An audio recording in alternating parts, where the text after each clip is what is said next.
Great Expectations by Charles Dickens. Chapter 57.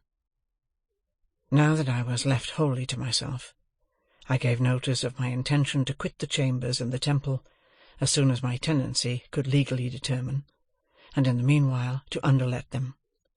At once I put bills up in the windows, for I was in debt, and had scarcely any money, and began to be seriously alarmed by the state of my affairs. I ought rather to write that I should have been alarmed if I had had energy and concentration enough to help me to the clear perception of any truth, beyond the fact that I was falling very ill. The late stress upon me had enabled me to put off illness, but not to put it away. I knew that it was coming on me now, and I knew very little else, and was even careless as to that. For a day or two I lay on the sofa or on the floor, anywhere, according as I happened to sink down, with a heavy head and aching limbs, and no purpose and no power. Then there came one night, which appeared of great duration, and which teemed with anxiety and horror, and when in the morning I tried to sit up in my bed and think of it, I found I could not do so. Whether I really had been down in Garden Court in the dead of the night, groping about for the boat that I supposed to be there, whether I had 2 or 3 times come to myself on the staircase with great terror, not knowing how I had got out of bed, whether I had found myself lighting the lamp, possessed by the idea that he was coming up the stairs, and that the lights were blown out, whether I had been inexpressibly harassed by the distracted talking, laughing, and groaning of some one, and had half suspected those sounds to be of my own making, whether there had been a closed iron furnace in a dark corner of the room, and a voice had called out over and over again that Miss Havisham was consuming within it. These were things that I tried to settle with myself, and get into some order, as I lay that morning on my bed. But the vapour of a lime-kiln would come between me and them, disordering them all, and it was through the vapour at last that I saw 2 men looking at me. "What do you want?" I asked, starting. "I don't know you." "Well, sir," returned one of them, bending down and touching me on the shoulder, "this is a matter that you'll soon arrange, I dare say, but you're arrested." "What is the debt?" £123, 15/6. Jeweller's account, I think." "What is to be done?" "You had better come to my house," said the man. "I keep a very nice house." I made some attempt to get up and dress myself. When I next attended to them, they were standing a little off from the bed, looking at me. I still lay there. "You see my state," said I. "I would come with you if I could, but indeed I am quite unable. If you take me from here, I think I shall die by the way." Perhaps they replied, or argued the point, or tried to encourage me to believe that I was better than I thought. Forasmuch as they hang in my memory by only this one slender thread, I don't know what they did, except that they forbore to remove me. That I had a fever, and was avoided, that I suffered greatly, that I often lost my reason, that the time seemed interminable, that I confounded impossible existences with my own identity, that I was a brick in the house wall, and yet entreating to be released from the giddy place where the builders had set me, that I was a steel beam of a vast engine, clashing and whirling over a gulf, and yet that I implored in my own person to have the engine stopped, and my part in it hammered off, that I passed through these phases of disease, I know of my own remembrance, and did, in some sort, know at the time. That I sometimes struggled with real people, in the belief that they were murderers, and that I would all at once comprehend that they meant to do me good, and would then sink exhausted in their arms, and suffer them to lay me down, I also knew at the time. But, above all, I knew that there was a constant tendency in all these people, who, when I was very ill, would present all kinds of extraordinary transformations of the human face, and would be much dilated in size, Above all, I say, I knew that there was an extraordinary tendency in all these people, sooner or later, to settle down into the likeness of Joe. After I had turned the worst point of my illness, I began to notice that while all its other features changed, this one consistent feature did not change. Whoever came about me still settled down into Joe. I opened my eyes in the night, and I saw in the great chair at the bedside Joe. I opened my eyes in the day, and sitting on the window-seat, smoking his pipe in the shaded open window, still I saw Joe. I asked for cooling drink, and the dear hand that gave it me was Joe's. I sank back on my pillow after drinking, and the face that looked so hopefully and tenderly upon me was the face of Joe. At last, one day, I took courage and said, "Is it Joe?" And the dear old home voice answered, "Richard Hare, old chap." "Oh, Joe, you break my heart. Look angry at me, Joe. Strike me, Joe. Tell me of my ingratitude. Don't be so good to me."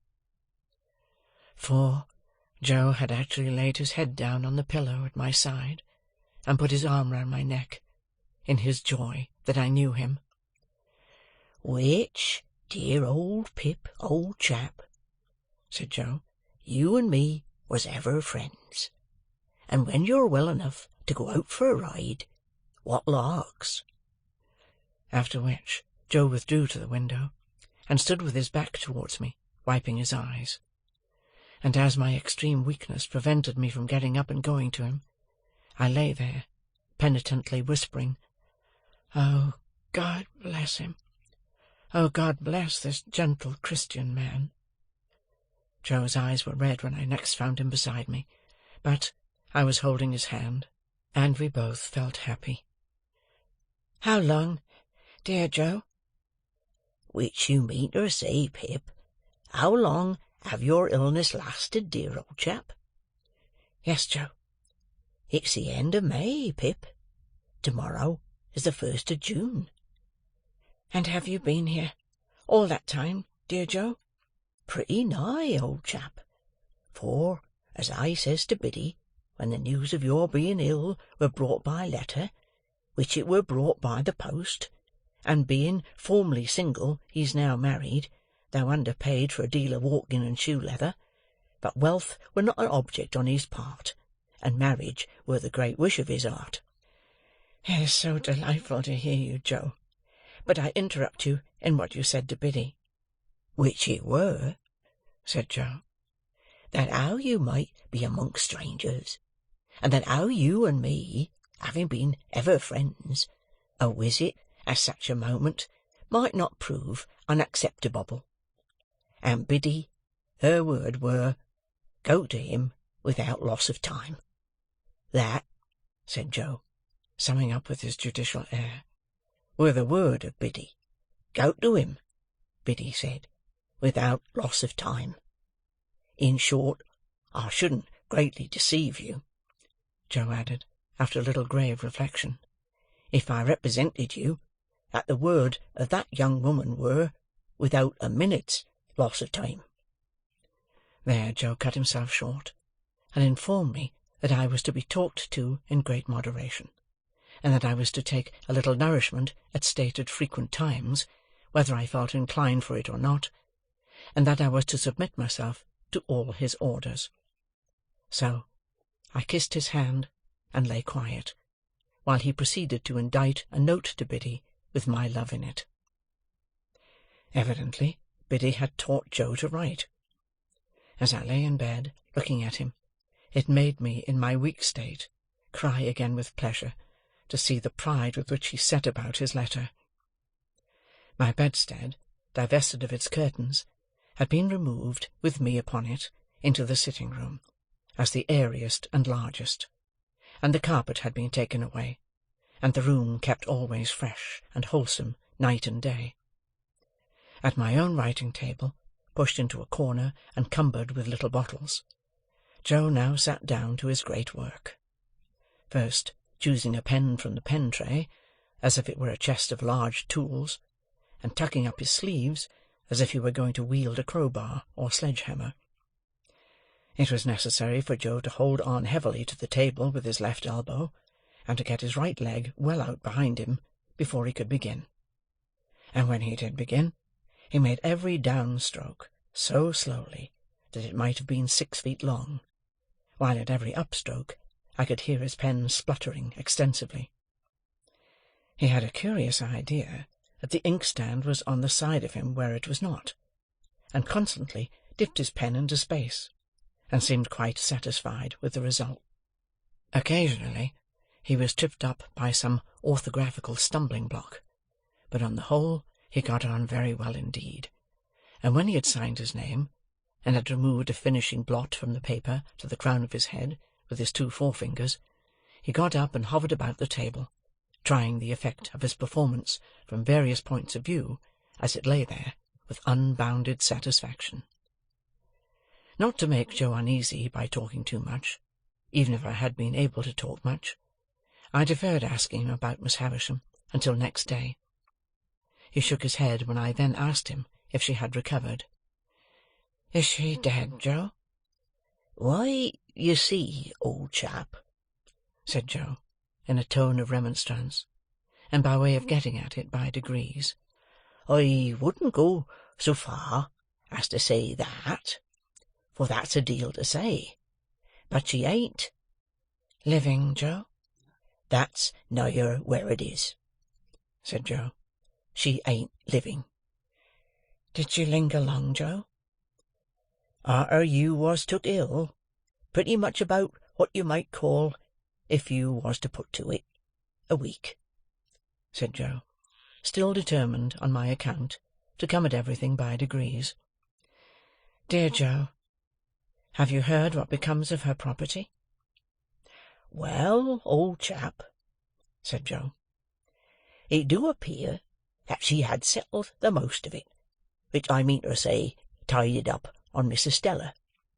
But she had wrote out a little codle-shell in her own hand a day or 2 afore the accident, leaving a cool 4,000 to Mr. Matthew Pocket. And why do you suppose, above all things, Pip, she left that cool 4,000 unto him? Because of Pip's account of him, the said Matthew. I'm told by Biddy that air the writing," said Joe, repeating the legal turn, as if it did him infinite good. "Account of him, the said Matthew, and a cool 4,000, Pip."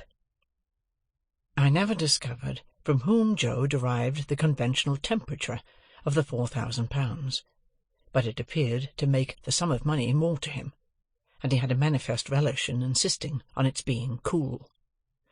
This account gave me great joy, as it perfected the only good thing I had done. I asked Joe whether he had heard if any of the other relations had any legacies. "Miss Sarah," said Joe, "she have £25 per annum for to buy pills on account of being bilious. Miss Georgiana, she have £20 down. Mrs. What's the name of them wild beasts with humps, old chap?" "Camels," said I, wondering why he could possibly want to know. Joe nodded. "Mrs. Campbell's," by which I presently understood he meant Camilla, "she have £5 for to buy brush-lights to put her in spirits when she wake up in the night." The accuracy of these recitals was sufficiently obvious to me to give me great confidence in Joe's information. "And now," said Joe, "you ain't that strong yet, old chap, that you can take in more nor one additional shovelful to-day.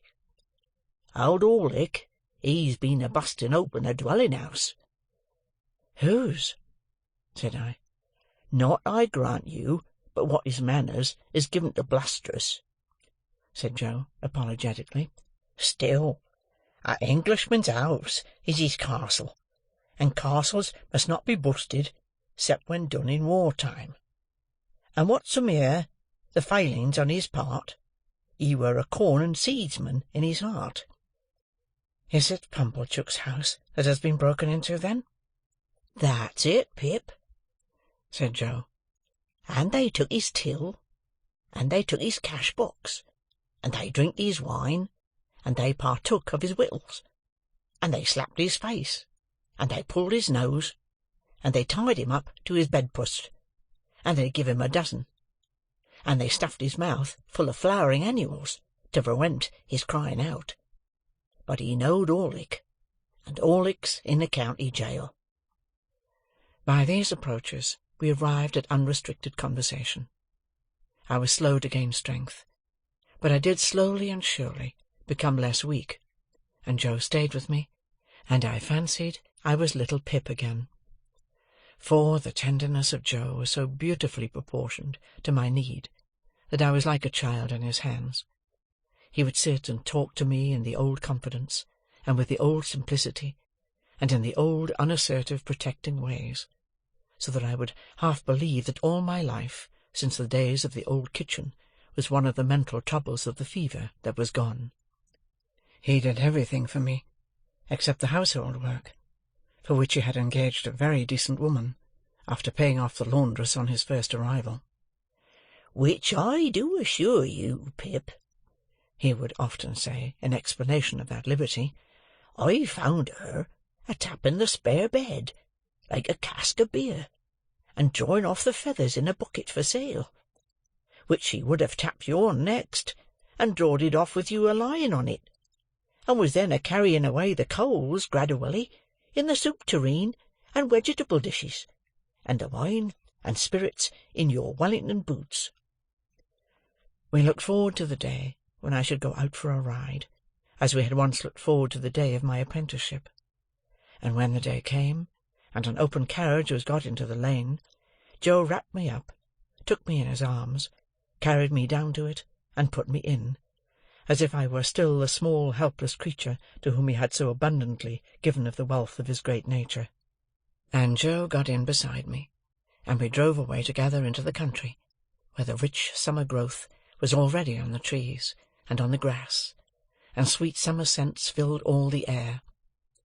The day happened to be Sunday, and when I looked on the loveliness around me, and thought how it had grown and changed, and how the little wild flowers had been forming, and the voices of the birds had been strengthening by day and by night, under the sun and under the stars, while poor I lay burning and tossing on my bed, the mere remembrance of having burned and tossed there came like a check upon my peace.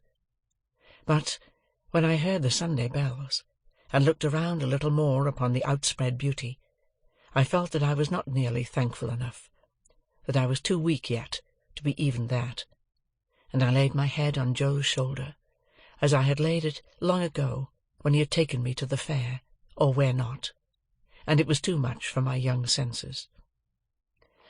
More composure came to me after a while, and we talked as we used to talk, lying on the grass at the old Battery. There was no change whatever in Joe. Exactly what he had been in my eyes then, he was in my eyes still, just as simply faithful and as simply right. When we got back again, and he lifted me out and carried me, so easily, across the court and up the stairs, I thought of that eventful Christmas day, when he had carried me over the marshes. We had not yet made any allusion to my change of fortune, nor did I know how much of my late history he was acquainted with. I was so doubtful of myself now, and put so much trust in him, that I could not satisfy myself whether I ought to refer to it when he did not. "Have you heard, Joe?" I asked him that evening, upon further consideration, as he smoked his pipe at the window, "who my patron was?" "I heard," returned Joe, "as it were not Miss Havisham, old chap." "Did you hear who it was, Joe?"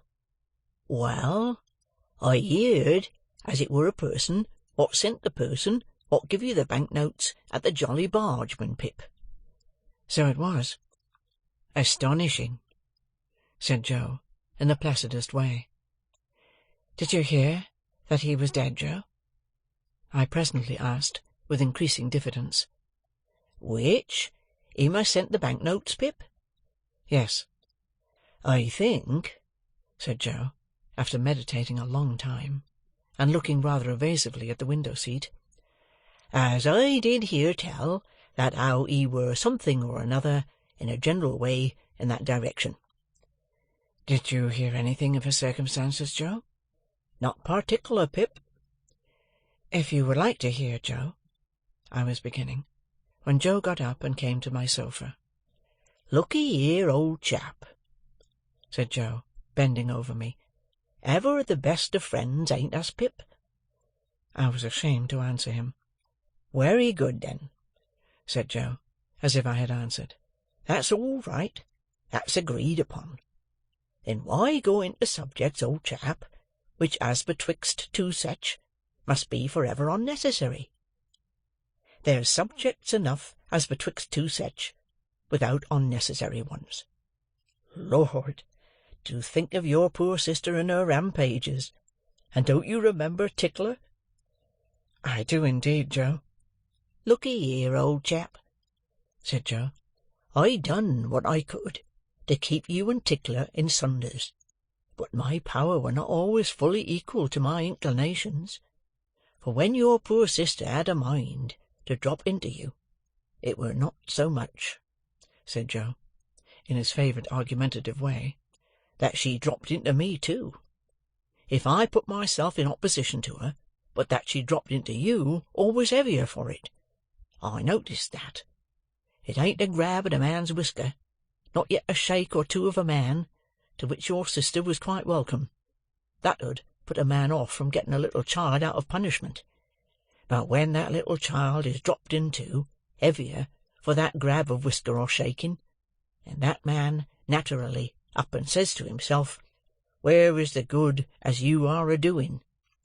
'I grant you, I see the harm,' says the man, 'but I don't see the good.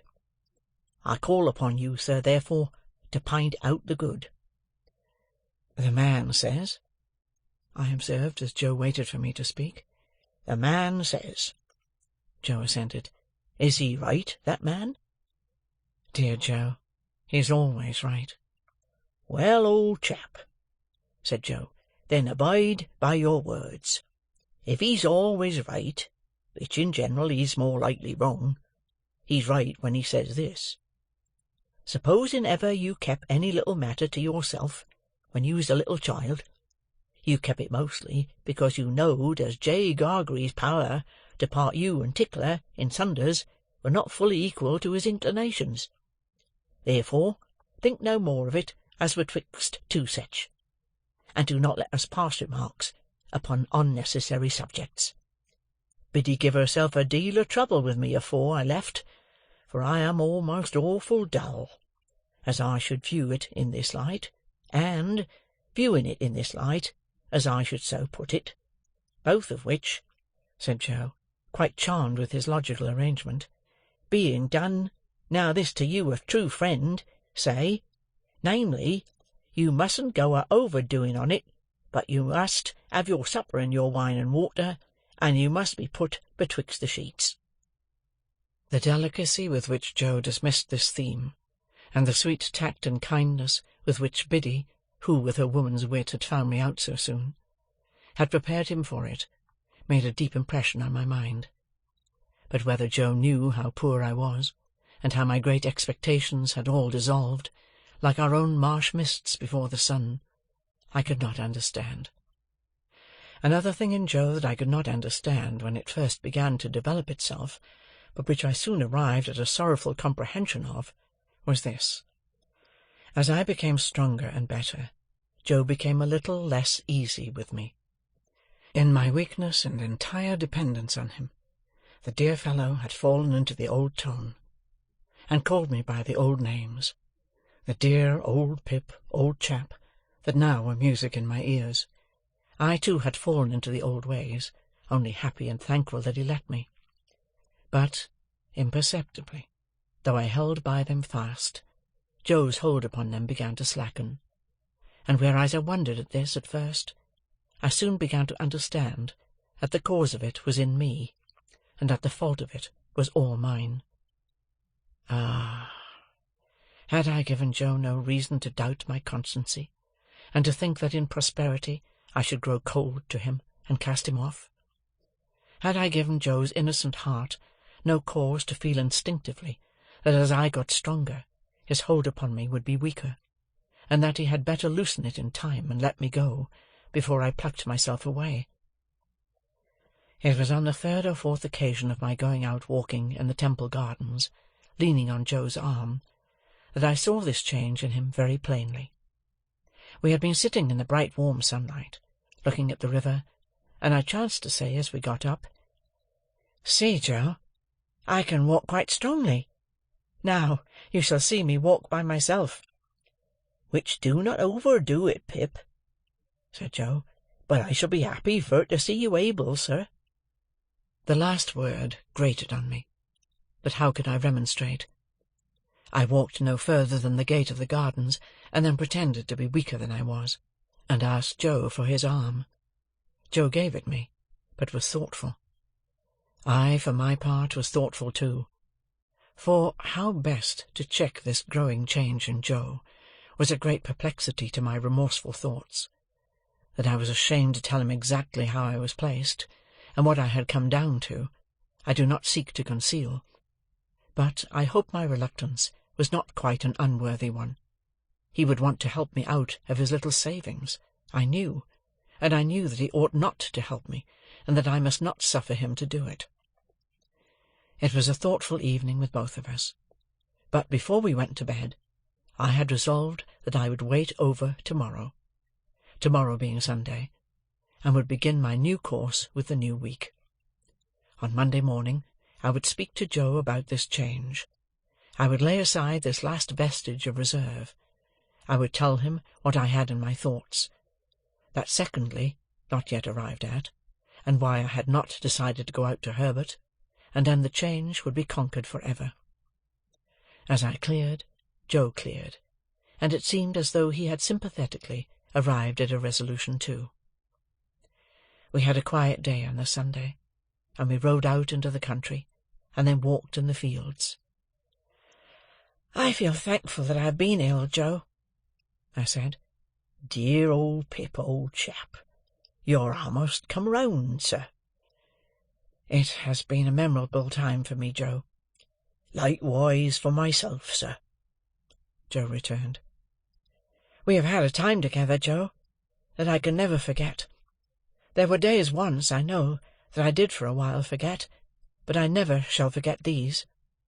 "Pip," said Joe, appearing a little hurried and troubled, "there has been larks, and, dear sir, what have been betwixt us have been." At night, when I had gone to bed, Joe came into my room as he had done all through my recovery. He asked me if I felt sure that I was as well as in the morning. "Yes, dear Joe, quite." "And are always a-getting stronger, old chap?" "Yes, dear Joe, steadily." Joe patted the coverlet on my shoulder with his great good hand, and said, in what I thought a husky voice, "Good night."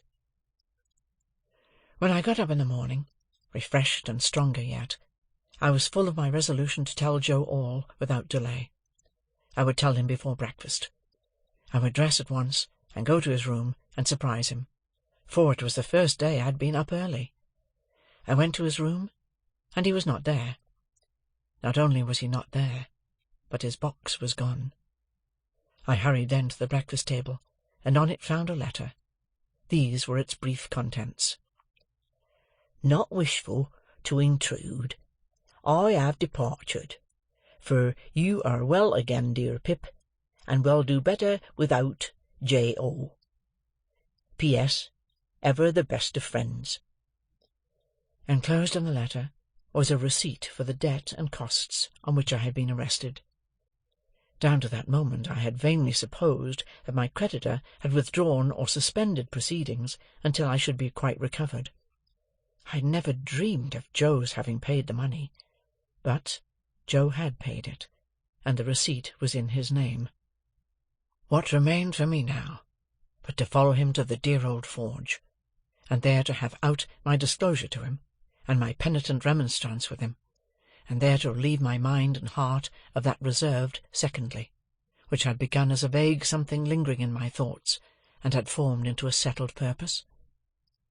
The purpose was, that I would go to Biddy, that I would show her how humbled and repentant I came back, that I would tell her how I had lost all I once hoped for, that I would remind her of our old confidences in my first unhappy time.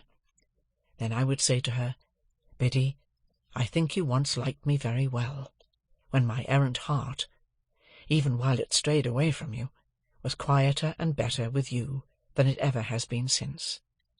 If you can like me only half as well once more, if you can take me with all my faults and disappointments on my head, if you can receive me like a forgiven child, and indeed I am a sorry Biddy, and have as much need of a hushing voice and a soothing hand, I hope I am a little worthier of you than I was, not much, but a little.